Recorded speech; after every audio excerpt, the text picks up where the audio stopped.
Hello everyone and welcome back to a brand new video, and today guys we're here for the finale of my F1 2016 Sauber / Toro Rosso career mode guys. It's been a pretty damn incredible season. I will be bringing a season montage as well, you know, a few days after this one. It probably will be next week now, as this I'm hoping will be going up on the Wednesday afternoon guys. But as you can see there, we are in the fight for P7 overall in the standings. Just I think that's 12 points behind Valtteri Bottas, moving on into this final race of the season. But coming through these into free practice here on our track acclimatization lap, we set a near perfect lap there. Only get green on 1 point there, which obviously will mean we get a very, very easy purple score there, guys. And then moving on then into my qualifying simulation, I see we're absolutely pushing it right over the curbs there as we come into this final sector, but we're quite high up, you know, in the green. So, you know, if we get this final corner done well, we probably will be able to get the purple score here as well. Cut it towards the line then, guys. It is going to be the purple score, as I said, and up into 50 R&D points, you know, from that as well we go. But moving on then straight away into qualifying, we actually tried getting through this first session on a set of the soft tyres here, guys. Obviously, the super soft tyres being the softest compound that you can use at this Abu Dhabi Grand Prix. We see coming up towards the line, we go up into P8 between Felipe Massa and Kevin Magnussen, guys, which by the end of the session was not good enough, so we actually have to opt to go out on a set of the ultra soft tyres here, guys. We can see just coming through on the autopilot towards the start of our final lap of the session, guys. So you can have a little look at the top the top right hand side, sorry, of the screen there. As you can see, we haven't had enough time to get through to get another lap in, and that's going to mean we're going to be starting P19 in the Abu Dhabi Grand Prix. Not exactly what we wanted, you know, if we're still in the fight to try and beat Valtteri Bottas overall in the standings. But Max Verstappen took the provisional pole, if you will, in Q1 there. Head Nico Rosberg, Sebastian Vettel, Sergio Perez actually having a very good session there. Just ahead of Lewis Hamilton. Obviously, the World Championship's already been decided, guys. So, you know, obviously Lewis Hamilton don't really need to worry too much about what happens today. He'll want to extend his points advantage, though, at the top. But as you can see there, Jolyon Palmer actually at the bottom of the grid there, just ahead of his teammate Kevin Magnussen. So Renault still, you know, they're really hoping they bring the pace and performance to season 4, sorry guys, of this career mode. But down in P19 for this Grand Prix, definitely not where we wanted to be starting today, guys. But Rio Haryanto and Felipe Nasr just ahead of me there. So it's gonna have to be, you know, a fight from the back, guys. But you know, that might be quite good fun. Obviously, a lot of overtaking to be done then in the Grand Prix. Just see, have a look at the R&D, and we are up to 2,657 points. Just comparing myself to Jenson Button, but still winning that that driver rivalry challenge there, guys. Just having a look then, though, the team are very happy, obviously, you know, with us not getting into Q2 there today, guys. 15-12 against Jenson Button, though, guys. You know, it's looking all right. But let's move on then into the final race of the year. Let's move then into the Abu Dhabi Grand Prix.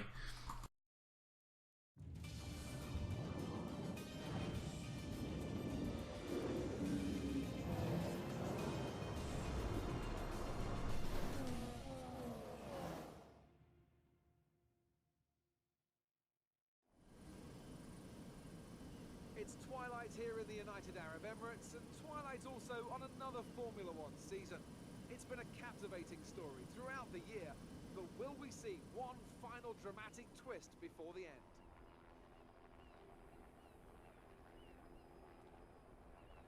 The drivers will be racing here on Yas Island today through 21 corners and a lap distance of around 3.4 miles. There are plenty of opportunities to pass, with long straights and DRS zones in 2 places, at turns 8 and at turn 11. Plenty of close racing then, plenty of speed and plenty of drama to be found in the laps to come. Alongside me for one final time this season, it's Anthony Davidson. What a year it's been, Ant. It's been an absolute pleasure. And now, how are you feeling ahead of Lights Out tonight? Well, it's been a breathtaking year of F1 action, and there's one more sting in the tail to come here tonight, I reckon. We've been all around the world, but there's still everything to fight for, and what an occasion it is as well. There's a real sense of anticipation every time we come here to Abu Dhabi, and here's hoping it's a fitting end to a very special season. End of the season. Let's finish on a high note. So before the off, let's remind ourselves of yesterday's qualifying session with a look at the starting grid. An immense lap from Lewis Hamilton yesterday puts him on pole position, edging out Max Verstappen, who'll start from P2. Looking down the rest of the grid, we have Rosberg, Raikkonen, Nico Hülkenberg and Vettel, Ricciardo, Perez, Alonso and Valtteri Bottas, Massa, Grosjean, Daniel Kvyat and Gutierrez, Button, Ericsson, Rio Haryanto and Felipe Nasser, a Toro Rosso and Wehrlein, Kevin Magnussen and Jolyon Palmer rounds off the grid. And with lights out just moments away, it's time to go down to the track.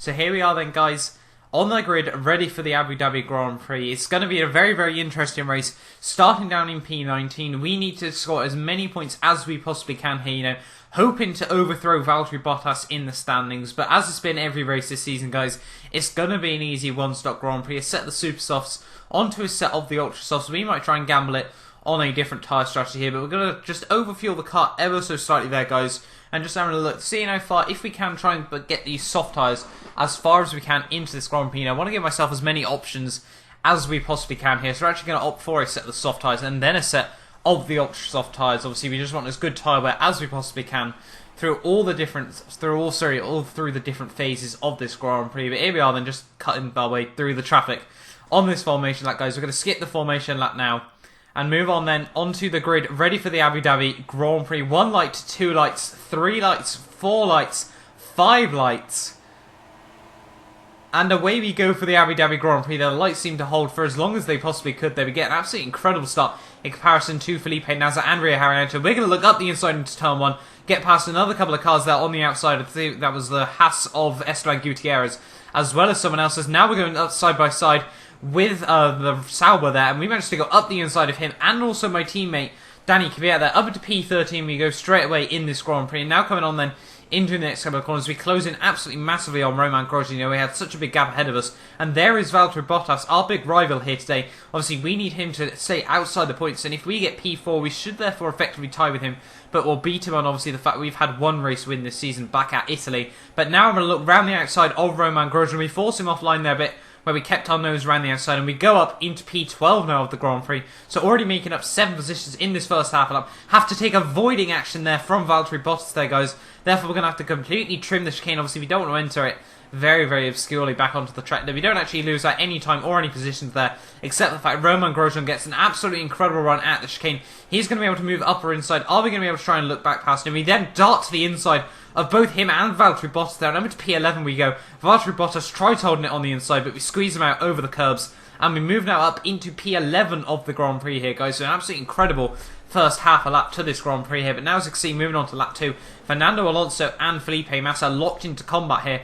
Hopefully, we should be able to gain an advantage from that as we come through the next corner. They both force each other wide. Are we going to be able to get a good run on Fernando Alonso? We have a look up the inside. He squeezes me over the asphalt there on the inside. And now we're going to have a look past Felipe Massa as well. He squeezes me as well once again, but we're going to be able to move up his inside into the next corner here. We should have the inside. Yes, we do. Is he going to get squeezed out like we did to his teammate at lap 4? Yes, he does. And now up into P9 we go here, just taking the advantage from other people's mistakes. And next up on my hit list is now Sebastian Vettel. So hoping he's in a little bit of a train of cars here. Hoping that obviously we can try and close it up on him. As you can see, coming into the next corner, we get right on his rear wing there, guys. So absolutely incredible scenes for us. Obviously, you got to remember as well, guys, we are on the soft tyres here, so we've even got the tyre advantage over the AI, where we should be quicker in these final phases of the Grand Prix. But coming around into the final couple of corners, Lewis Hamilton sets the purple lap there. He's in this Grand Prix, and Sebastian Vettel actually dives into the pit lane there. So I don't know whether he's going for an undercut strategy on everyone else, or whether he just has to go onto a set of the soft tyres to make it to the end of this Grand Prix. But that means next up on my hit list is now Sergio Perez in the Force India. Force India, they've had a very up and down sort of season here, but hoping that we can make it a little bit worse for them in this final race of the season. Obviously, just coming down into the start of Sector 2 here, you can just see how much time we gain over the AI there, cutting the curb ever so slightly here, but now we're right on Sergio Perez's rear end. We go up the inside into the hairpin there, force him incredibly wide on the exit of the corner there. We just give him the route on the outside, and we move up into P7 here. But now Felipe Massa has an absolutely incredible run. He's going to try and look both past Sergio Perez and myself. We're going 3 wide down towards the final chicane. We might back out of it. No, we're not. Felipe Massa chops up in front of us. We're going to have a look up the inside once again and try and hold on to this P7 here. Force him out over the curves into the second part of the chicane there. He forces me massively wide there. But we hold on to P7 now in this Grand Prix as Felipe Massa gets absolutely terrible traction at the corner there where he was forced over the curbs. But now, as you can see, he gives me a little bit of a push there coming down towards the second chicane here. Obviously, we've got to try and stay just out ahead of him here, but yes, we do. We hold on to P7 still after, Felipe Massa getting very, very feisty with me there. Not really too sure what that was all about, but now moving on to the start of lap 4 here. As you can see, a few more drivers are in the pits here. Are we going to move up to P5? Yes, we do. Any more positions that we were able to make? No, unfortunately, we do not. So up into P5 now. As you can see, now moving on, we are ahead of someone else now, as you can see. But Felipe Massa tries to have a look up my inside here. Is he going to be able to hold it past me? No, he is not. And we hold on now to P4 of the Grand Prix here. But now all we've got ahead of me now is Daniel Ricciardo. I think it's Lewis Hamilton and Kimi Raikkonen. But Romain Grosjean is now out of this Grand Prix, guys. No idea what's happened to him. But Felipe Massa looks up my inside there, guys. And then the safety car comes out. So that was perfectly timed for Felipe Massa there, unfortunately, for myself. So we now have to give him back the position there, guys. That was literally just as soon as Felipe decided to get past me, Charlie White was like, yep, we'll deploy the safety car now. But Felipe just basically refusing to take his position back there. And now we've got Esteban Gutierrez right behind me. But that meant, guys, at the end of this lap, we actually opted to come into the pits, stop him very, very early. And we're actually going to go on to a set of the ultra soft tyres here, guys. Going to try and keep the car out for as long as we can, hoping that obviously it'll be lap 9 by the end of the safety car period. So, hoping that we should be able to hold on to the end of the Grand Prix, obviously in a 4 or 5 lap sprint to the end here, guys. We're going to stay out in P10 there. And by the end of the safety car period here, we're up to P7 here. Right behind all the guys ahead of me, it's actually looking very, very strong for me here. We're on a much quicker set of tyres. We've had very, very good race pace all the way through this Grand Prix. But the yellow flags are out now. When are they going to switch to green? We're going to try and look up the inside of Nico Rosberg as soon as we can and going into the final corner. Yes, we do. Super soft tyres versus a set of the soft tyres, Not really too much of a question, about who we get the position there. And now we're right behind Max Verstappen here. And this was the first time all season, guys, that we see both Toro Rossos and both Red Bulls all next to each other. As now we move up the inside of Max Verstappen. He tries holding it around my outside. We get forced over the curbs on the inside there. Get a beautiful undercut, get right under his rear wing there, guys. And now we're going to have to go for a switchback move up the inside into the next corner. Up the inside of my teammate Danny Kvyat there as well. And I'm into P4 now of the Grand Prix we go. My teammate Kvyat actually looking very, very strong as well on a set of the super soft tyres, Toro Rosso really going against everyone else on strategy here and hoping, that it should work out for myself and also, obviously, Daniel Kvyat in this final Grand Prix of the season. No one really that we can jump overall in the constructors, but now moving on then onto lap 10 here, right behind Daniel Ricciardo. You can just see how little grip even the Red Bull has with these soft tyres. You can see moving up the inside, cutting a lot of curb, taking a lot of curb on the exit, get incredibly close to the wall there, guys. But we move up now into P3 of the Grand Prix and up into a podium position we go. But now, as you can see on lap 14, Kimi Raikkonen and Lewis Hamilton, as you can see on the top left hand side of your screen there, guys, are both swapping positions very, very feistily, and we're just pushing these ultra soft tyres as much as we can. These guys are going side by side. It's going to cost them so much time. Are we going to be able to get right up with those guys, make like a last sort of second dive bomb on the pair of them, guys? We're coming into these final few quarters. You can just see how much time we're closing up, but Kimi Raikkonen has now been able to get past Lewis Hamilton there, guys, and that means they're both going to be able to follow normal pace in these final few seconds of the last race of the season. Lewis Hamilton, although he's won the World Championship, will not be very happy that he's lost the final race win that he could have had this season to Kimi Raikkonen there. But Kimi Raikkonen the race winner, but we take home a very well-deserved podium in this final race of the season. Hoping if Valtteri Bottas finishes P9 or lower, we will overtake him in the standings.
There we are then, guys. Kimi Raikkonen, the race winner in the final race of the season, just ahead of Lewis Hamilton and myself. The final race there, separated by just 0.3 of a second. But Lewis Hamilton, obviously, guys, from last time out, the new world champion. We finished just ahead of Daniel Ricciardo, Nico Rosberg, Max Verstappen, Esteban Gutierrez, Nico Hulkenberg, Marcus Ericsson, takes home some well-earned points for Sauber in the final race of the season. Jenson Button up there in P10 as well, guys. And we know what that means. Valtteri Bottas has not scored a single point in this final race of the season. So we will be able to jump him by just 3 points in the standings there, guys. Absolutely incredible for myself there, finished best of the rest like we'd aimed.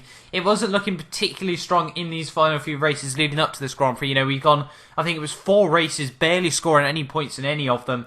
As you can see, looking down at the bottom of the grid, Romain Grosjean will not be happy with his DNF there. Fernando Alonso down in P21 will also not be happy. My teammate Danny Kvyat actually had to make a pit stop there at the final phases of the Grand Prix, hence why he is solo down the order. But Pascal Wehrlein, Jolyon Palmer, Sebastian Vettel, definitely not very happy with his P17 there in that Grand Prix, behind the likes of Kevin Magnussen, Rio Haryanto and Felipe Nasr. Sergio Perez there, unfortunately for him, down in P13. The safety car really just didn't help his Grand Prix there, guys, in the end. But, as I was saying, incredibly happy, that we were able to jump Felipe Massa in those final standings there, We aim to be best of the rest there, guys. As you can see, we overtake him by just 3 points in the very end.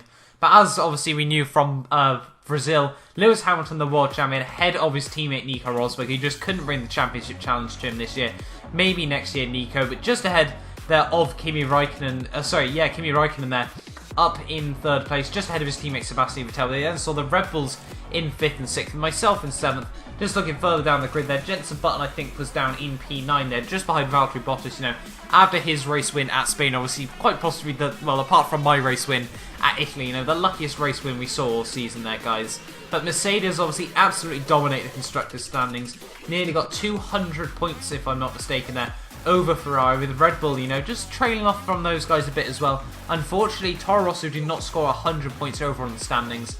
But, we finished high up in P7, ahead of Haas, ahead of Sauber, obviously, after we nearly scored nearly all of Sauber's points there. I'm pretty certain 3/4 of all Sauber's points there, guys, near enough, came from that incredible Monaco Grand Prix there, guys. But every team there, in the end, able to score points, so very happy, for all the teams there. Renault, won't be able to get such a big budget from the FIA at the end of the season. So, but they'll have a lot of money they'll be able to pump into the sport ready for next year. Hoping, that we see Renault bring a lot of upgrades to the car for Season 4. Because obviously it's been very sad to see them basically every Grand Prix this season, guys, not being able to make it into Q2. Obviously, basically just being the back row car. But as you can see there, just having a look at the R&D, we're up to 2,800 points here, guys. Obviously, it's more of a question of how many points will we be able to get from the career bonus, obviously, for ceasing the R&D at the Singapore Grand Prix, guys. Just have a look at the career rivalry there. We absolutely smashed Jenson Button overall there in the rivalry. And we should be able to, yes we do, we get ourselves back up to a 10 score by the team. But there we are then, guys, the end of the season. And we have been awarded, how many points does it say? That doesn't even say how many points we have been awarded there. I'm not too sure whether it does there. I can't read it on just such a small screen there, guys. But, it's been an absolutely incredible season. As I said many times, obviously, I will be bringing that season montage. Hopefully, maybe the end of this week. More probably the start of next week, guys. But I hope you guys have enjoyed this season. It's been a pretty damn incredible one. And, we've had a lot of interesting moves. We've had a lot of battles, obviously, starting with the Sauber at the start of the season. The first ever mid-season team swap I've done on this channel. But, let's just have a look then at the trophy cabinet. See, we scored 4 podiums there in the end. That's 2nd place at Monaco with the Sauber. Belgium, obviously, we took the pole position and managed to hold on to 3rd place in the race. Italy, after I was a bit salty that we didn't get the win in Belgium, we managed to come back and take an absolutely incredible strategy call in Italy and go on to win the Toro Rosso's home Grand Prix. And there, just at the end there, guys, we managed to score a final well-earned podium at the Abu Dhabi Grand Prix, hoping that Season 2 can bring more and more luck to ourselves, hoping we get more and more fights ready for the next year. But just having a look then overall, as you can see, we're still down in 8th place overall in the R&D and development, guys. But, hoping we're very close behind all Force India, Williams, McLaren, Honda, Haas, and myself, and Sauber as well. We're all very bunched up. Hoping, that we should be able to jump those, guys. But Ferrari and Red Bull will be looking to try and make the jump, try and get right up with Mercedes, guys. Moving on into Season 2. We will be running 50% races, guys, as well, back in Season 2. 25% races were quite interesting, but, there's very little strategy to them. So 50% races for Season 2, guys. Hopefully you have enjoyed this video, and I will see you guys next time.